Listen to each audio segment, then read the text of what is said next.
सहनाववतु सहनौ भुनक्तु सह वीर्यङ्करवावहै तेजस्विनावधीतमस्तु मा विद्विषावहै।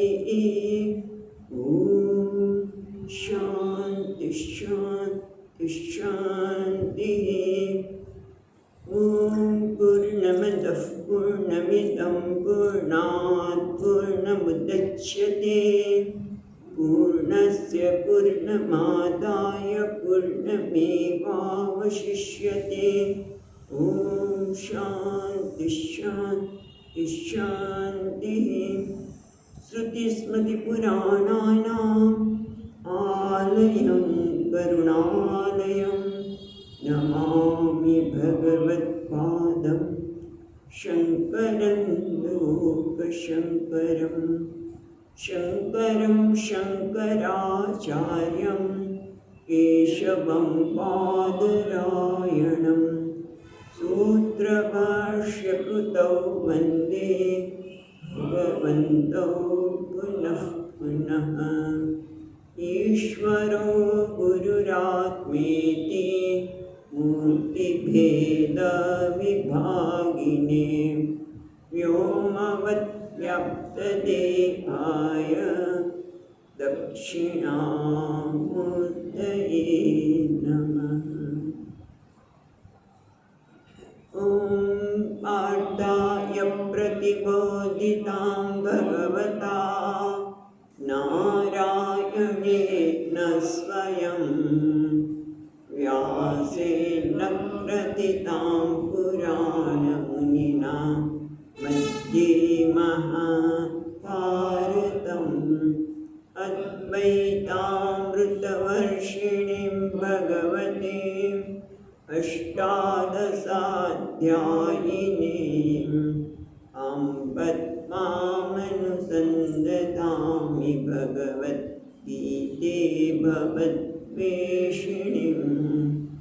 यं ब्रह्मा वरुणेन्द्ररुद्रमरुतः स्तुन्वन्ति दिव्यैस्तवैः वेदैः साङ्गपदक्रमोपनिषदैः गायन्ति यं सामगाः ध्यानावस्थिततद्गतेन मनसा पश्यन्ति यं योगिनः यस्यान्तं न विदुःसुरासुरगणाः माय तस्मै नमः। नवमोऽध्याय चौथा श्लोकથી પાઠ કર્યું।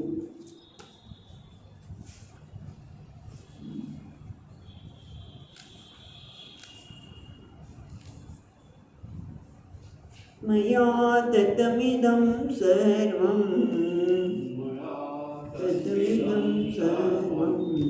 जगदव्यक्तमूर्तिना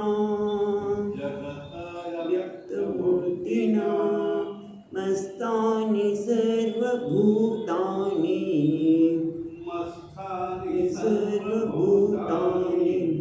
न चाहं तेष्वस्थितः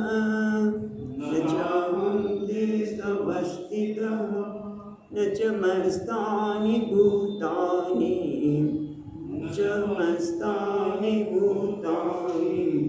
पश्य मे योगमैश्वरम्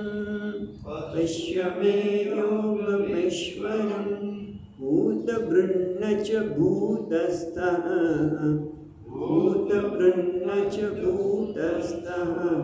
ममात्मा भूतभावनः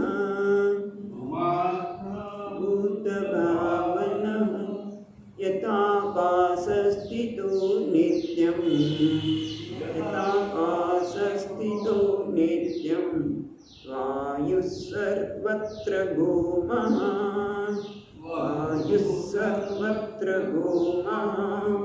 तथा सर्वाणि भूतानि मस्थानित्युपधारय नित्युपधारय सर्वभूतानि कौन्तेय सर्वभूतानि कौन्तेय प्रकृतिं यान्ति मामिकाम् कल्पक्षये पुनस्तानि कल्पादौ विसृजम्यहम् प्रकृतिं स्वामवष्टभ्य विसृजामि पुनः पुनः भूतग्राममिमं कृत्स्नम् अवश्यं प्रकृतेर्वशात् न च मां तानि कर्माणि निबद्धन्ति धनञ्जय उदासीनवदासीनम्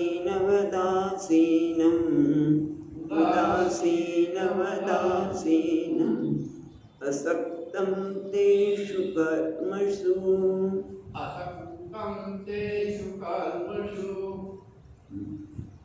તો આપણે નવમા અધ્યાયમાં જોઈ રહ્યા છીએ પ્રમાણે આ જ્ઞાન કેટલું મહાન છે એની ભગવાને વાત કર્યા પછી પોતાને આ ચોથા શ્લોકથી ભગવાન પોતાના સ્વરૂપનું જ્ઞાન આપી રહ્યા છે અને કહે છે મયા તતમિદમ સર્વ આ જગત બધું મારામાં વ્યાપ્ત છે આ બધા જ મારા ઉપર આધારિત છે પણ હું ન ચાહમ તે સ્વઅવસ્થિતમ પણ હું તેમનામાં રહેલો નથી આ જાણ કે વિરોધાભાસ લાગતો હોય પણ ખરેખર શું છે એનો જ વિસ્તારથી વાત અહીંયા ભગવાન કરી રહ્યા છે અને ભગવાન કહે છે બધું સર્જન કરું છું પણ મને એની સાથે કોઈ લેવા દેવા નથી હું અસંગ છું અને એ જ વસ્તુ છઠ્ઠા શ્લોકમાં ભગવાને દ્રષ્ટાંત દ્વારા બતાવ્યું કે યથા આકાશ સ્થિતો નિત્યમ વાયુ સર્વત્ર ગો મહાન વાયુ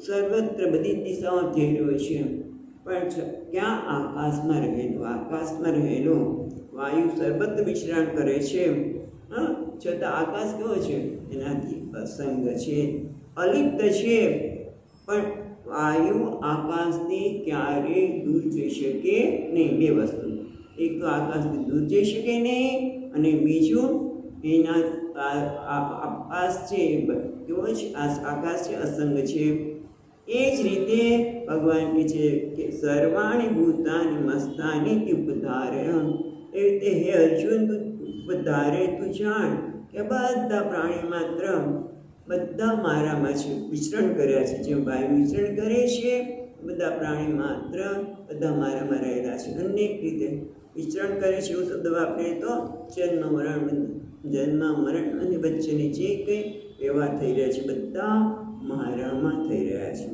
પણ હું એ બધાથી અસંગ છું અને જો જણાવી જાય કે પરમાત્મા સર્વત્ર છે એમાં જ આ બધું થઈ રહ્યું છે તો એને ફક્ત જાણવાનો છે કે એ મારાથી ક્યારેય દૂર નથી અને એ વસ્તુ બતાવ્યા પછી હવે આપણે ગઈ વખતે 7મા શ્લોકમાં જોયું મસ્ત સર્વભૂતાની કૌંતેય પ્રકૃતિ યાન્તિ મામિકામ કલ્પક્ષય પુનસ્તાને કલ્પાદૌ વિસૃજામ્યહમ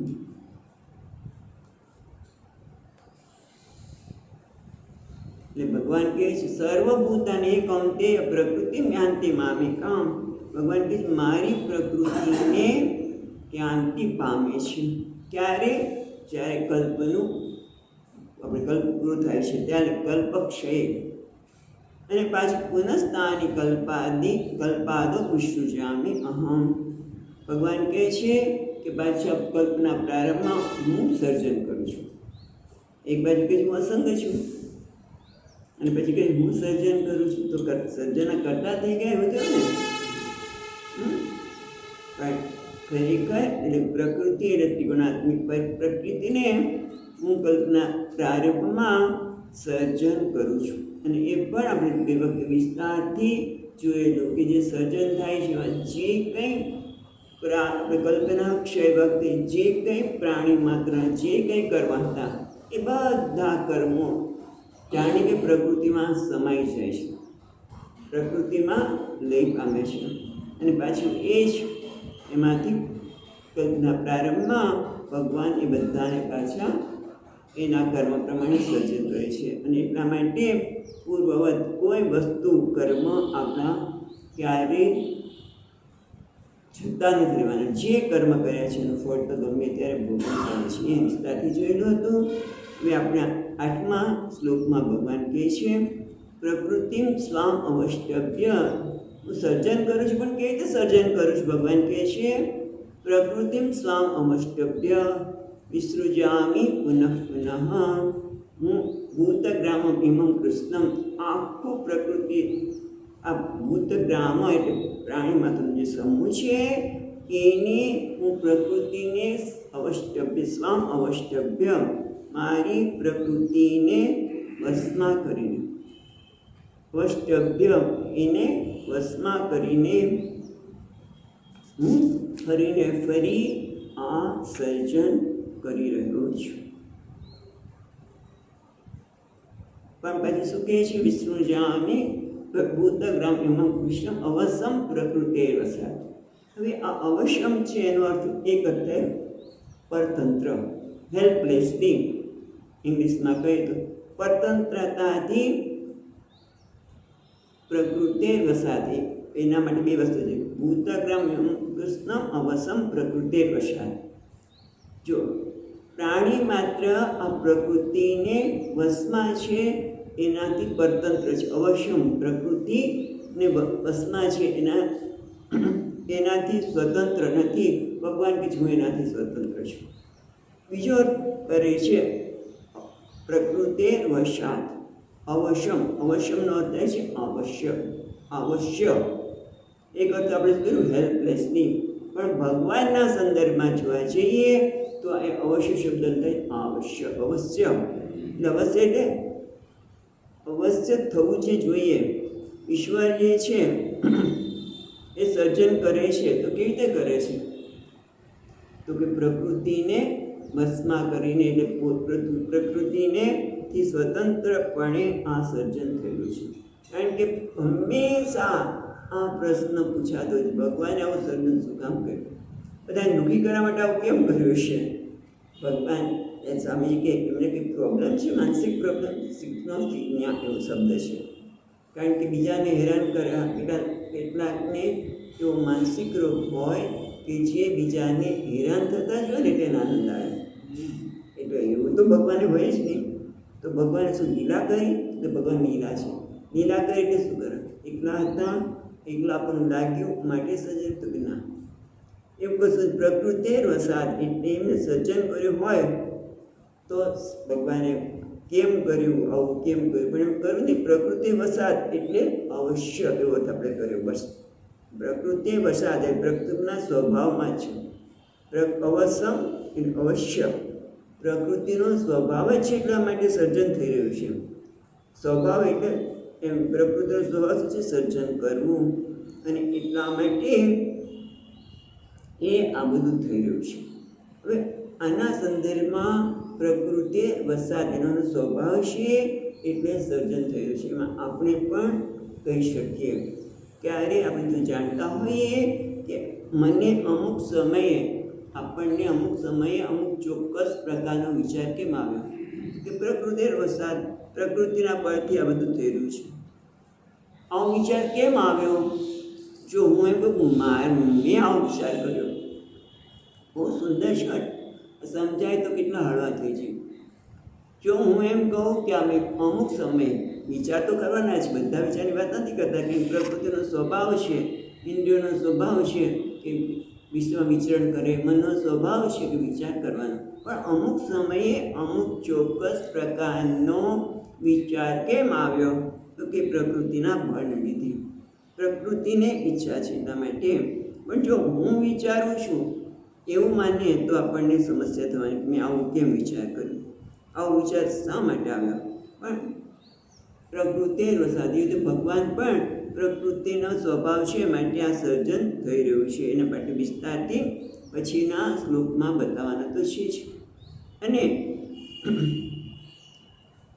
જ્યારે આપણે સમજી જઈએ કે આ પ્રકારનો વિચાર પ્રકૃતિના બળના લીધે આવે છે, મેં કર્યો નથી, આ સંકલ્પ મારો નથી, તો શું થાય? એકદમ કે હળવા જવાબદારી શા માટે કહીએ? તો પછી મેં આ વિચાર કર્યો, મારો વિચાર નથી. વિચાર તો તમારો જ છે, મારો જ વિચાર છે, પણ એ પ્રકૃતિના લીધે વિચાર થઈ રહ્યો છે. એમાં શંકા નથી કે આ વિચાર મારો નથી, પણ પ્રકૃતિના લીધે થઈ રહ્યો છે. એટલા માટે શું કહી શકીએ? 5મો અધ્યાય પશ્ચન શૃણવન કૃષ્ણ જીગ્રન અસ્નન ગચ્છન સ્વપન સ્વસન. એટલે જ્યાં સુધી આપણે સમજીએ નહીં ત્યાં સુધી એમ લાગે કે હું કરી રહ્યો છું, પણ થઈ રહ્યું છે. એટલે જ્ઞાની અને અજ્ઞાની બંને માટે સત્ય છે કે વિચાર જ્યારે અમુક પ્રકાર ઉઠે છે ત્યારે એ પ્રકૃતિના સ્વભાવ પ્રમાણે થાય છે. પણ અજ્ઞાની એની સાથે જોડાય છે અહંકાર લીધે, જ્ઞાન નથી માટે એને જોઈ શકતો નથી કે આ વિચાર પ્રકૃતિના લીધે છે. ઓલો જ્ઞાની જોવે છે શું? પશ્ચન શૃણવન કૃષ્ણ જીગ્રન અસ્નન ગચ્છન સ્વપન સ્વસન. આ બધું થઈ રહ્યું છે, હું કંઈ કરતો નથી. બસ આટલો જ ફેર છે. એટલે પ્રકૃતિ વસાતા સમજવાની જરૂર છે. પણ કયો? અવશ્યમ. અવશ્યમનો અર્થ આજે આપણે કરતંત્રની સાથે બીજો શું? અવશ્ય.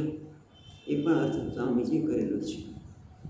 એટલે ટૂંકમાં ભગવાન કહે છે કે કલ્પા સર્વભૂતાની કૌંતેય પ્રકૃતિ યાંતિ મામિકામ.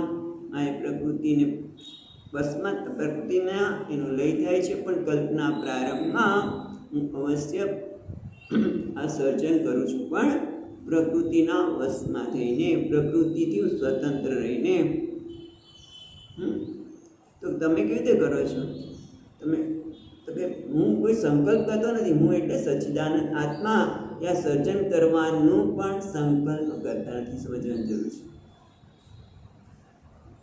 એક બાજુ ઉપનિષદ એમ કહે છે સો કામયત બહુશ્યામ પ્રજાએ એતી. તે ઉપનિષદમાં કહે છે સો કામયત, ભગવાને કામના કરી, ઈચ્છા કરી હું એકમાંથી અનેક બની જાઉં, તો એ શું? અને એક બાજુથી કહું છું કે હું સચ્ચિદાનંદમાં કોઈ ઈચ્છા જ નથી, હું કોઈ સર્જન કરતો નથી. હા, તો આ બંને વિરોધાભાસ નથી લાગતો? હા, વિરોધાભાસ લાગે છે, પણ ખરેખર ભગવાન કોઈ ઈચ્છા કરતા નથી. પણ પ્રકૃતિની દ્રષ્ટિએ પ્રકૃતિ સચ્ચિદાનંદ પછીના શ્લોકમાં, એ 10મા શ્લોકમાં કહેશે, આપણે જોઈશું ત્યારે કે ભગવાન ઈચ્છા કરતા નથી, પણ આ સૃષ્ટિમાં જે સર્જન થયું છે પ્રકૃતિના લીધે થાય છે. અને જાણીએ કે ભગવાનની ઈચ્છા કરી એવું આપણે કહીએ સમજાવવા માટે. બાકી ભગવાન કોઈ સર્જન કરતા જ નથી, આગળ જોયા પ્રમાણે. અને એ જ વસ્તુ પછીના શ્લોકમાં પણ આવે છે. કારણ કે પછી શું કહે છે? પ્રકૃતિમ સ્વામ અવષ્ટભ્ય વિસૃજામિ પુનઃ પુનઃ ભૂતગ્રામ્ય કૃષ્ણ પ્રકૃતે રસત. 9મો શ્લોક. ન ચ મામ તાની કર્માણિ નિબધ્ધન્તિ ધનંજય. તમે આટલી વિવિધતાપૂર્ણ જગત સર્જન કરો છો એમ કહો છો, તો તમને બધા કર્મની અસર થાય કે નહીં? તો કે ન ચ મામ તાની કર્માણિ નિબધ્ધન્તિ ધનંજય. અમારે કોઈ કર્મ સર્જન પાલન એનું કોઈ કર્મ મને બાંધતું નથી. કારણ કે હું કેવું છું? ઉદાસીન. આસીન. હું તો ઉદાસીન એટલે નિષ્પક્ષ. ન કસ્યચિત પક્ષમ ભજતે. આ સુંદર વ્યાખ્યા શંકરાચાર્ય મહારાજની યાદ રાખવા જેવી છે કે રાગ કે દ્વેષ કોઈનો પક્ષ લેતા નથી. એટલે કે મધ્યસ્થી છે. ભગવાન મધ્યસ્થી થઈને આસીન પ્રકૃતિમાં બેઠેલા છે. એવી રીતે આપણે પણ કહી શકીએ બુદ્ધિમાં ભગવાન આત્મા ચૈતન્ય રૂપે બેસેલા છે. અને કેવા છે? આ ઉદાસીન.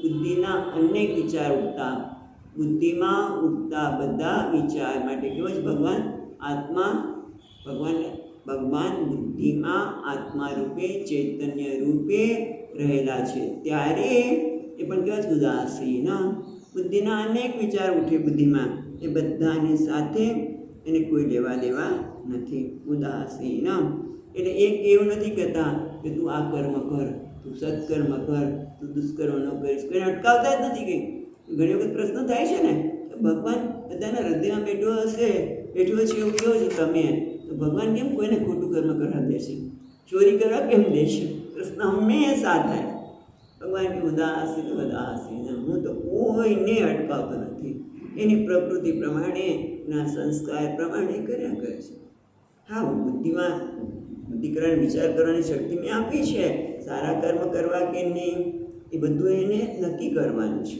પણ હું કોઈને અટકાવું નહીં મને કોઈ ઉદાસીન એટલે જગતમાં પ્રકૃતિમાં રહીને એના પ્રકૃતિનું બધું શરીર બુદ્ધિમાં એ જ રહીને ઉદાસીન છે એ કોઈને કશું કરવા માટે પ્રેરિત કરતા નથી ખાલી પ્રકાશિત કરે આ કર્મને વિચારોને બધાને એ પ્રકાશ આત્મા રૂપે રહીને એ પ્રકાશિત કરે છે ઉદાસીન આસીનમ અસક્તમ તેષુ કર્મસુ આ બધા કર્મમાં હું અસક્ત છું આસક્તિ નથી કેમ આસક્તિ ક્યાં ન હોય પહેલાં તો આસક્તિ કર્મફળમાં હોય અને કર્મફળમાં આસક્તિ નથી એટલે મારામાં કોઈ ભોક્તૃત્વ નથી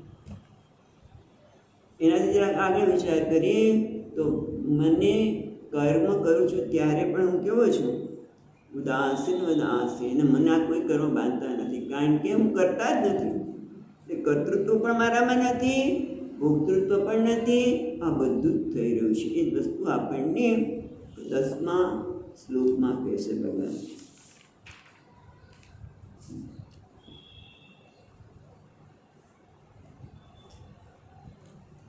10મા શ્લોકના પ્રારંભમાં શંકરાચાર્ય બહુ સરસ વાત કરે છે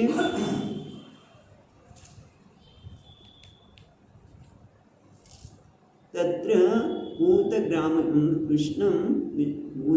ઇમં વિસૃજામિ ઉદાસીન આસીનમ એક બાજુ કે છે આ સર્જન કરું છું અને પછી ઉદાસીન દઈને એ જાણે કે વિરુદ્ધ હોય એવું લાગી રહ્યું છે પ્રશ્ન 10મા શ્લોકના પ્રારંભમાં શંકરાચાર્ય મહારાજ કહે છે કે આ તો એક બાજુ ભગવાન કહે છે હું આ ભૂતગ્રામનું પ્રાણી માત્રનું સર્જન કરું છું પણ ઉદાસીન પણ છતાં હું કેવો છું ઉદાસીન છું એ કેવી રીતે થઈ શકે આ બંને વિરુદ્ધાભાસ લાગે છે એનો પરિહાર કરવા માટે એને દૂર કરવા માટે ભગવાન 10મા શ્લોકમાં કહી છે આપણે જોઈએ મયાધ્યક્ષેણ પ્રકૃતિ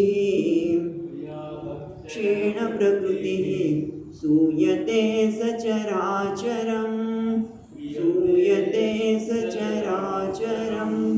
હેતુનાનેન કૌંતેય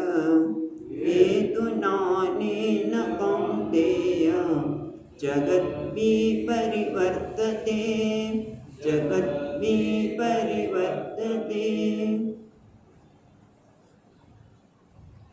ભગવાન કે મયા અધ્યક્ષેણ પ્રકૃતિ સૂયતે સચરાચરમ મયા મારા અધ્યક્ષના લીધે પ્રકૃતિ સૂયતે ઉત્પન્ન કરે છે શું ચરાચરમ ચર અને ચરને હેતુ નાનેન કૌંતેય જગત વિપરિવર્તતે હે કૌંતેય આ હેતુ એટલે આ કારણે આ નિમિત્તે અનેન આ જગત વિપરિવર્તતે એમાં સતત પરિવર્તન આવે છે બદલાયા કરે છે હવે એના વિશે શંકરાચાર્ય જે સમજાવે છે જોઈએ શંકરાચાર્ય મહારાજ કહે છે મયા સર્વતો દૃષિ માત્ર સ્વરૂપેણ અવિપ્યાત્મના અધ્યક્ષેણ મયા અધ્યક્ષેણ જે કીધું ને એ તરત સમજાવે છે હું કોણ છું તો કે દુષી માત્ર સ્વભાવ મારા હું કહે ને દુષી માત્ર એટલે ફક્ત હોવા માત્ર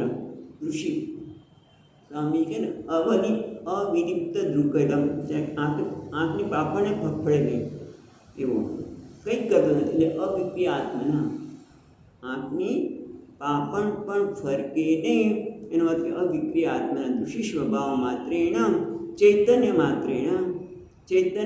માત્રેણ હોવા પણ ને દૃશ્ય સ્વભાવ એટલે ચૈતન્ય માત્રેણ એટલે કે અવિક્રિય આત્માના અધ્યક્ષ હોવા માત્રથી, મારા ચૈતન્યપણા હોવા માત્રથી, મમ માયા મારી જે માયા કઈ છે ત્રિગુણાત્મિકા, એને અહીંયા પ્રકૃતિ કીધી.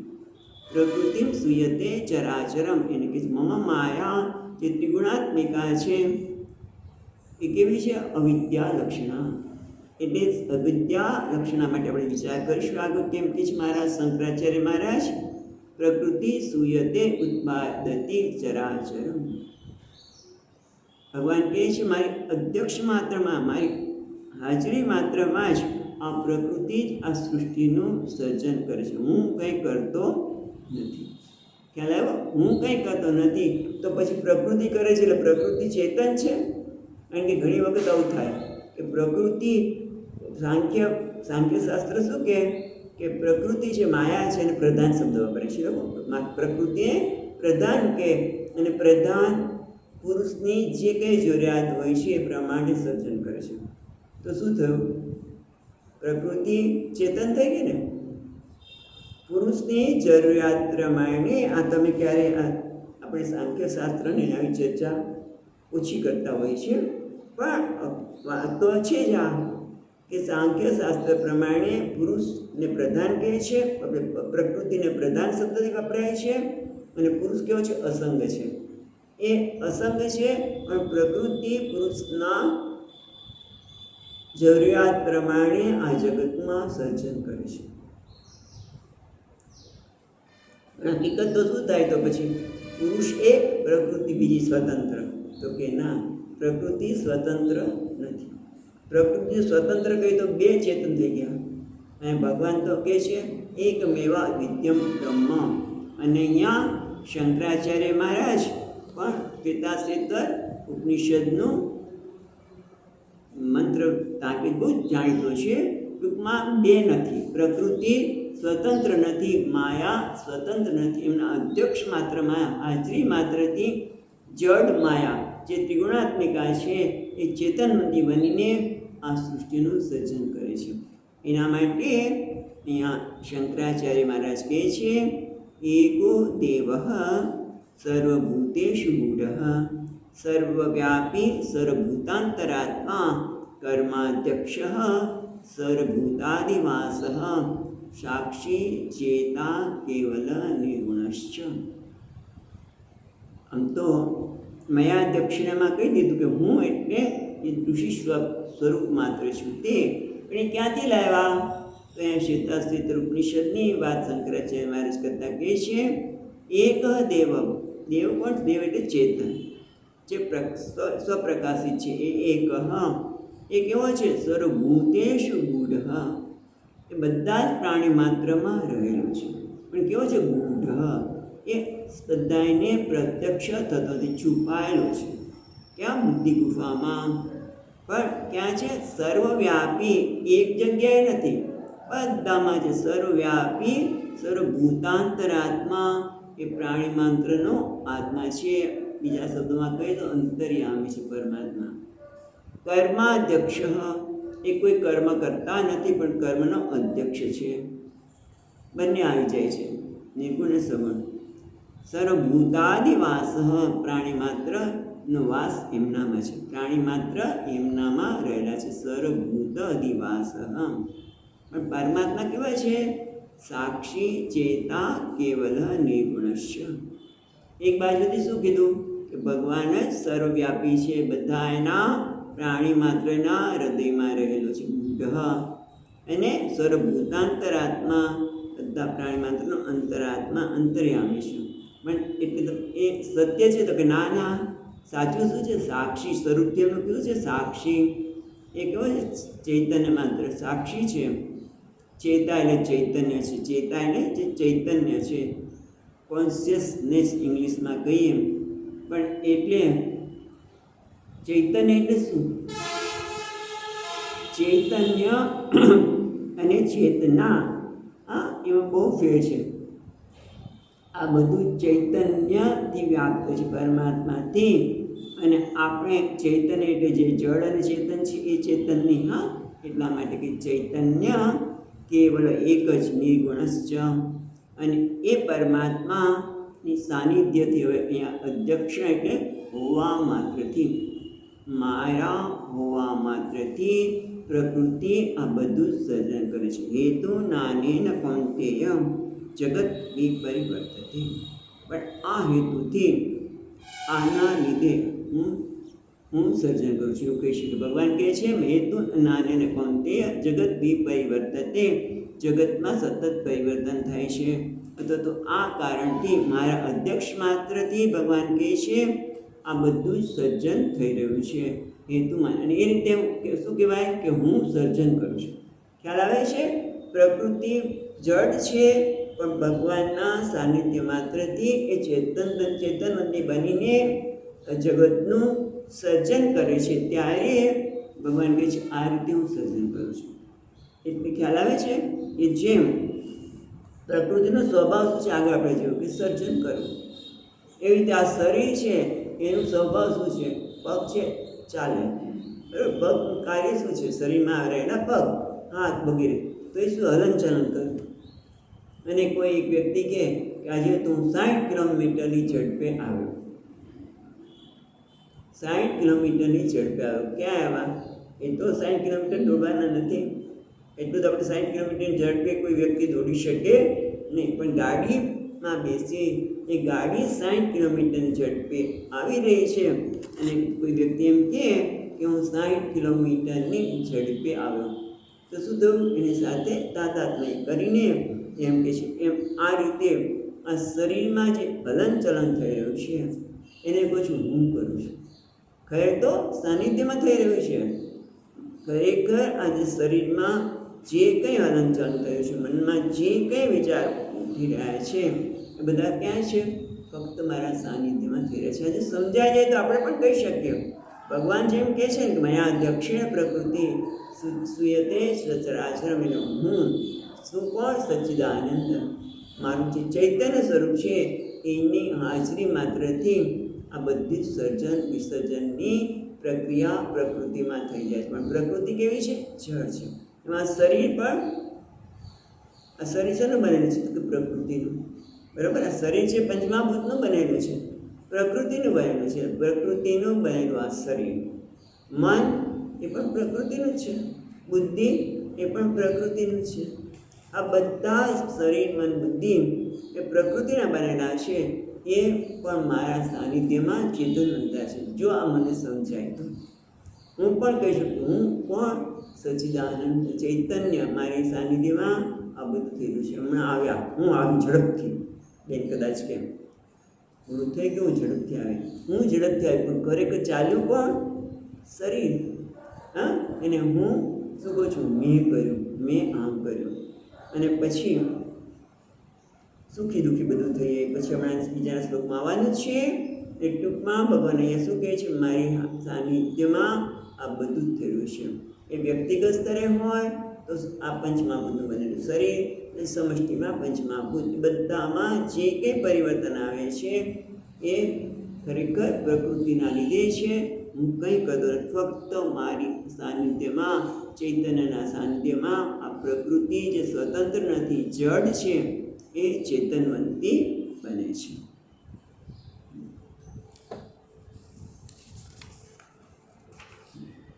આમાં તો શંકરાચાર્ય મહારાજે ખૂબ બહુ વિસ્તારથી વાત કરી છે કે અજ્ઞાન નાવૃત્તમ છતાં કેમ એવું માને છે? પ્રકૃતિમાં જે થઈ રહ્યું છે અને વ્યક્તિ માને છે હું કરું છું. તો એ કેમ? અજ્ઞાને નાવૃત્તમ જ્ઞાનમ તેન મુહ્યંતિ જંતવ. આ જ્ઞાન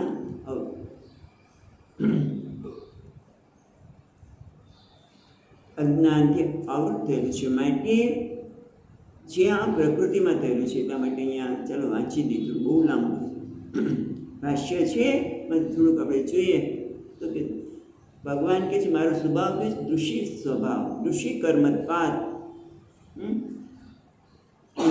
દૃષિ સ્વભાવને કારણે આ જગતમાં બધું પરિવર્તન થયેલું છે. છતાં પણ આપણે શું કહીએ છીએ? જગત સર્વા પ્રવૃત્તિ હે અહમ ઇદમ ભોક્ષે પશ્યામી ઇદમ શૃણોમી સુખમ અનુભવામી દુઃખમ અનુભવામી તદર્થમ ઇદમ કરિષ્યમાણમ.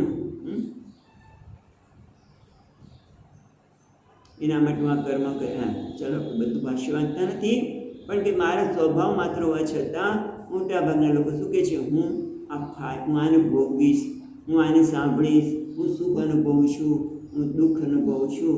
ખરેખર એ બધું કેવું છે?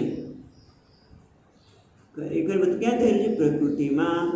અને છતાં એને જ્ઞાન ન હોવાથી હું તો દૃશ્ય સ્વરૂપ છું. જે ભગવાન કહે છે આપણે પણ હું સચ્ચિદાનંદ, હું એટલે જે ચૈતન્ય, હું એટલે જે સચ્ચિદાનંદ એ મારું સાચું સ્વરૂપ છે. પણ મોટે ભાગે એને કોઈ સમજી શકતા નથી. હવે આપણે પછીના શ્લોકમાં જ કહે છે, અને એના લીધે માણસ મુહ્યંતી એ વસ્તુ આપણને અહીંયા કહે છે. એવમ મામ નિત્ય શુદ્ધ બુદ્ધ મુક્ત સ્વભાવામ સર્જંતુ આત્માનામ અપી. હું નિત્ય શુદ્ધ મુક્ત સ્વભાવ છું, બધા પ્રાણીના આત્મા હોવા છતાં પણ શું થાય છે એ આપણને 11મા શ્લોકમાં કહે છે. 11મો શ્લોક. અવજાનંતિ માં મૂઢા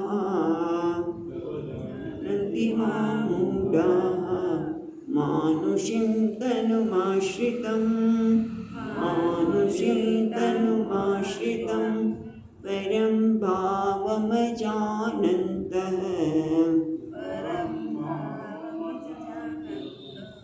મમ ભૂતમહેશ્વરં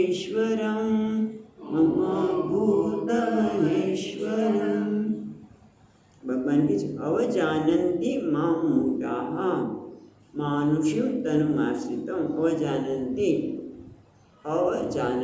એમ જાનંતિ જાણવું, અવજાનંતિ એટલે અવજ્ઞા કરે છે, મારો તિરસ્કાર કરે છે. કોણ?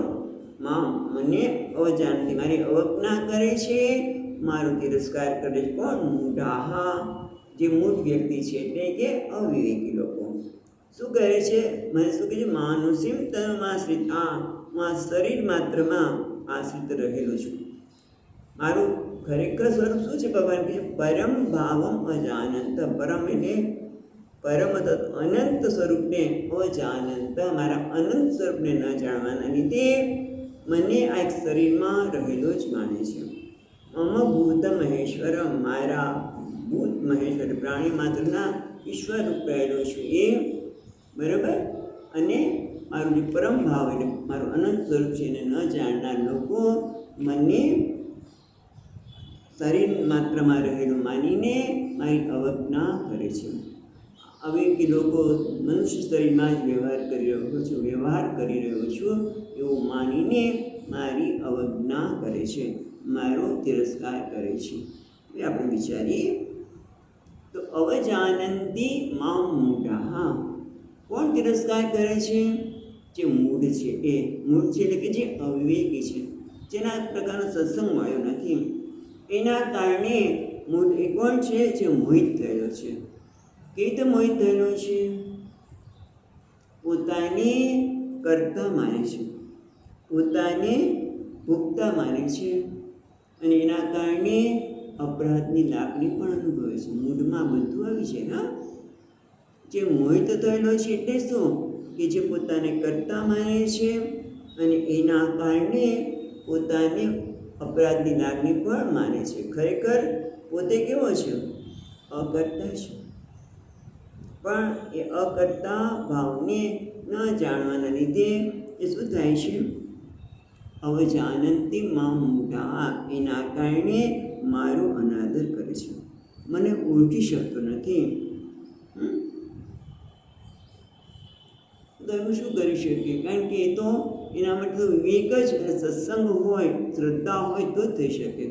કારણ કે બીજી કોઈ નાનકડી વસ્તુ હોય ને તો આપણે ગમે તે રીતે વ્યક્તિને સમજાવી શકીએ. જગતના કોઈ પણ પદાર્થ હોય તો એના સંદર્ભમાં કદાચ અજ્ઞાન હોય, એને ન જાણતા હોય તો એને સમજાવી શકીએ. દાખલા તરીકે હીરો છે એ કોલસામાંથી બને છે. કોલસા ઉપર અનેક પ્રકારની પ્રક્રિયા થાય પછી હીરો બને છે ને. નાંબા, હા, ખ્યાલ નથી, ચાલો. પણ છતાં આપણે તમને ખ્યાલ નથી કે હીરો કોલસા ઉપર લાંબા એ પહાડોમાંથી હીરાની ખાણ કેમ કહેવામાં આવે છે? હીરાની ખાણ એટલે શું? જમીનમાંથી નીકળે ને, પહાડોમાંથી નીકળે ને, તો એ પહાડોમાંથી કેવી હીરા બન્યા? ખ્યાલ આવ્યો હવે? હા, જોઈ કે હા, ક્યાંથી બન્યા?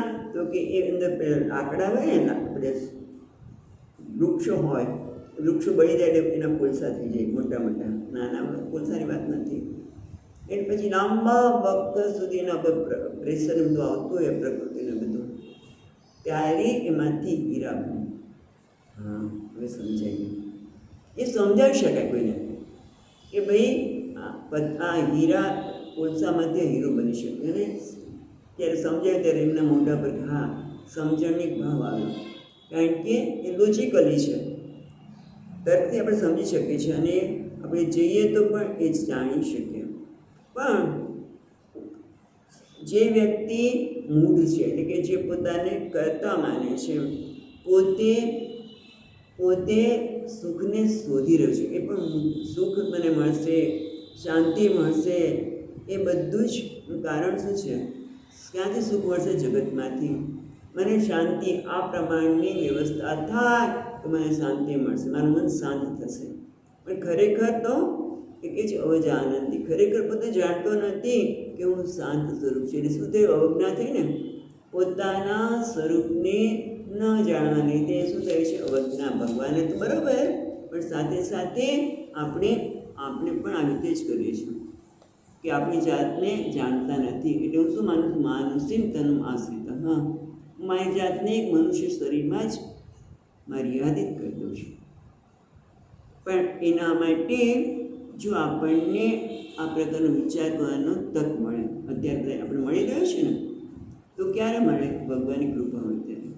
નહીં તો સત્સંગમાં જઈ શકે જ નહીં. ગમે તેટલું સુંદર વાર્તા થતી હોય પણ એ ક્યારે સંભળાય? કે જ્યારે ઈશ્વરનો અનુગ્રહ થાય.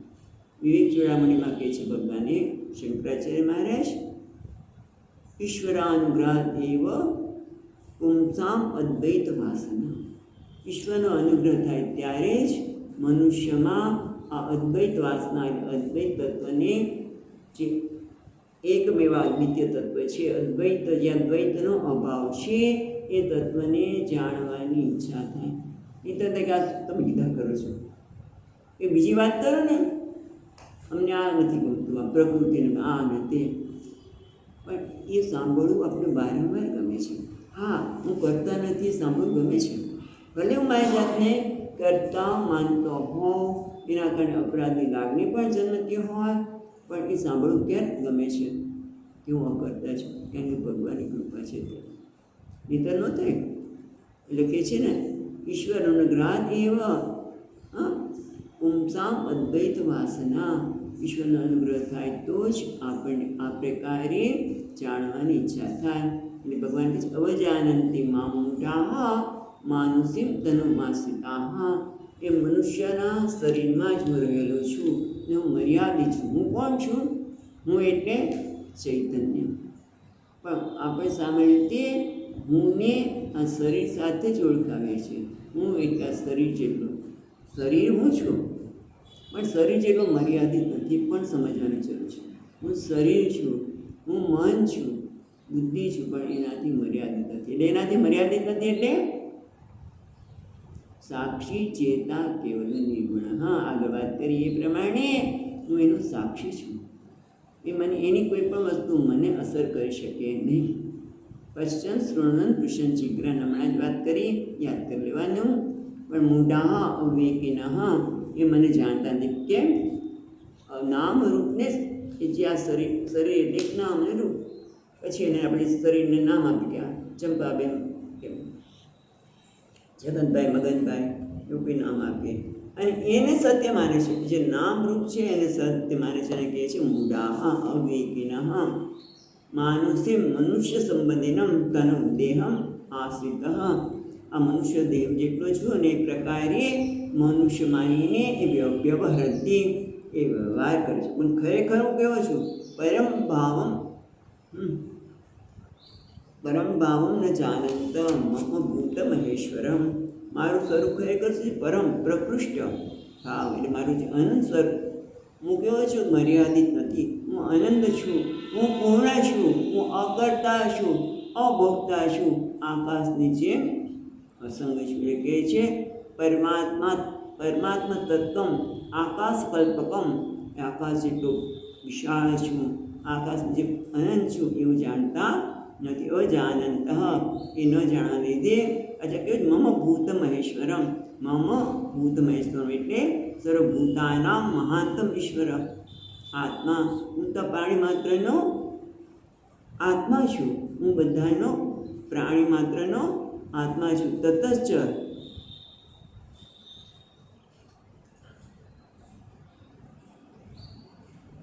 શંકરાચાર્ય આવો શબ્દ વાપરે છે.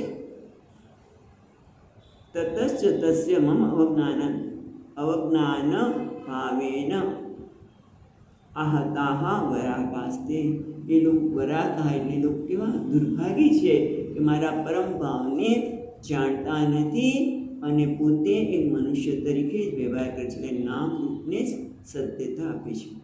આ પરમાર્થ દ્રષ્ટિ, તત્વની દ્રષ્ટિ જોઈએ. હવે અવતારની દ્રષ્ટિ જોઈએ તો પણ ભગવાન શ્રી કૃષ્ણ પણ કહી શકે કે હું ભલે ધર્મની સ્થાપના કરવા માટે, ધર્મ જ્યારે ખૂબ વધી જાય ત્યારે ધર્મની સ્થાપના કરવા માટે અવતાર લઉં છું, એ વાત સત્ય છે. પણ એ વખતે ભગવાનને જાણ્યા કેટલા, કોને ખબર છે કે શ્રી કૃષ્ણ એ પરમાત્મા છે.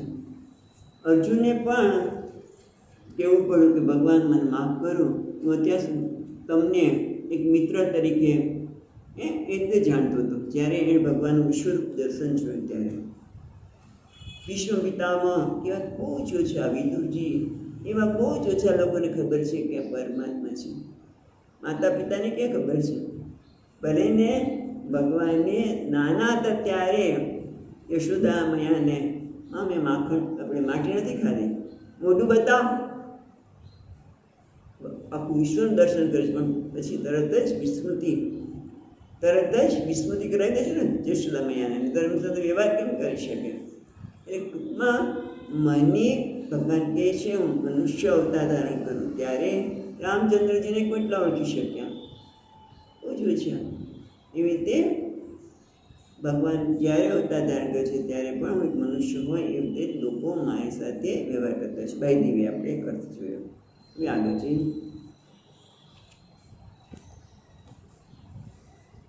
ભગવાન કહે છે મને ન જાણનારા, ભગવાન ભાષ્યકાર વાત કરે ને કે એ લોકો ખરેખર વરાહ, એ લોકો દુર્ભાગી છે કે મનુષ્ય જન્મ મળ્યા પછી પણ એમને આ જ્ઞાન થતું નથી. માટે કથમ, તેના માટે કહે છે 12મા શ્લોકમાં કે એને વરાકા કેમ કહ્યું હતો? 12મો શ્લોક મોગાશા મોગ કર્માણ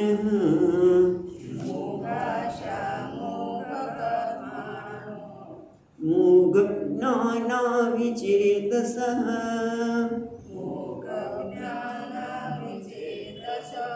રાક્ષસીમાસુરીં ચૈવ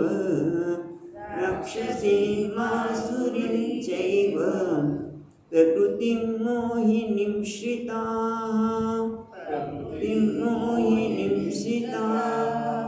કથમ એટલે કેમ સામાન્ય માણસ જે મોહિત થયેલો છે એ મારી અવજ્ઞા કરે છે, મારો તિરસ્કાર કરે છે. કેમ કરે છે? મારું પરમ સભ્ય ન જણાવી દીધી, પણ કેમ એવું કરે છે? એના માટે અહીંયા કીધું મોહ આશા. એ લોકો મારા સ્વરૂપને ન જાણવાના લીધે એમનું વ્યક્તિત્વ કેવું છે? મોહ આશા, વ્યર્થ સંકલ્પ સેવ્યા કરે છે. હમણાં જ આપણે વાત કરી કે આગળ કે ખરેખર જે કંઈ સંકલ્પ ઉઠે છે આ સમય આવો કેમ વિચાર આવે? સંકલ્પ થયો પ્રકૃતિના લીધે, પણ એ મારો છે મને તો ગયા. એટલે કે છે મોગાસા, વ્યર્થ સંકલ્પ સેવ્યા કરે છે. એના કારણે પેલા સંકલ્પ વ્યર્થ થાય છે કે હું અધૂરો છું, અપૂર્ણ છું, મારે સુખી થવાનું છે. સંકલ્પને લીધે મોગ કર્માણ, એમના કર્મ પણ કેવા છે? વૃથા છે. પછી કેમ કર્મ વૃથા છે? મોગ જ્ઞાના, વૃથા જ્ઞાનને મેળવનાર, ખોટું જ્ઞાનને મેળવનાર છે. વિચેતસઃ વિવેકહીન મનુષ્યો છે, અને એના કારણે રાક્ષસીમ આસુરીમ ચૈવ પ્રકૃતિમ મોહિનીમ શ્રિતાઃ, અને વિવેકહીન મનુષ્યો મોહને પમાડનારી મોહિની શ્રિતાઃ એટલે મોહ પમાડનારી રાક્ષસી અને આસુરી પ્રકૃતિને વશમાં થયેલા છે. આશ્રિત છે ને, મોહિની સીતાહ, સીતા એટલે એના વશમાં થયેલા છે. આનો વિચાર આપણે કાલે કરીશું.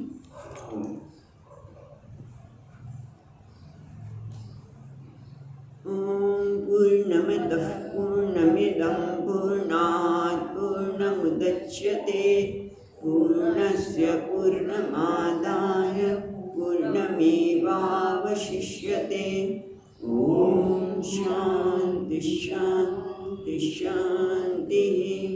શંકરં શંકરાચાર્યં કેશવં બાદરાયણં સૂત્રભાષ્યકૃતૌ વંદે ભગવन्तौ પુનઃ પુનઃ. ઈશ્વરો ગુરુરાત્મેતિ મૂર્તિભેદવિભાગિને વ્યોમવત્યાપ્તદેહાય દક્ષિણામૂર્તયે નમઃ. ઓમ શાંતિ શાંતિ શાંતિ. હરિ ઓમ. શ્રી ગુરુભ્યો નમઃ. હરિ ઓમ.